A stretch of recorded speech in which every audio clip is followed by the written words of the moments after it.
Il verdetto delle urne delinea un'Italia che ha scelto il no al referendum per la riforma sul sistema della giustizia, ma in Friuli il quadro si fa frammentato. Se la provincia di Udine ha premiato la riforma, il capoluogo si è smarcato confermando una controtendenza forte. I numeri raccontano di una provincia con doppia anima.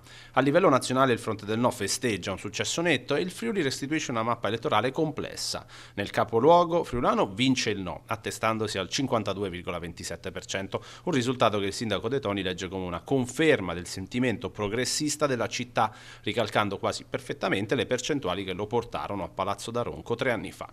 Udine si allinea al trend nazionale, si distingue come un'eccezione politica in una regione di segno opposto.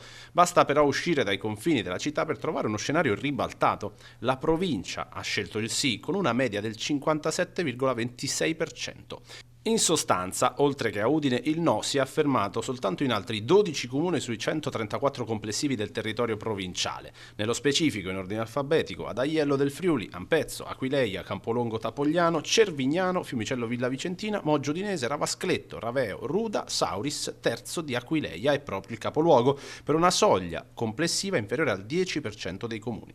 Il primato assoluto per il sì spetta a Paolaro, un plebiscito del 74,22% e numeri simili a Forni di Sopra secondo e Sappada terzo, entrambe comunque sopra il 73%.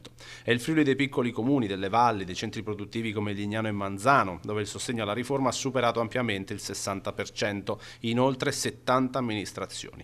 La top 3 dei comuni in cui ha vinto il no vede Terzo di Aquileia in testa come baluardo, seguito da Ruda e Aquileia, mentre Udine si attesta al sesto posto. Per De Toni comunque il messaggio che arriva dalle urne udinesi, dove l'affluenza ha toccato un 64% notevole, è un monito al governo centrale che non può non prendere atto con responsabilità.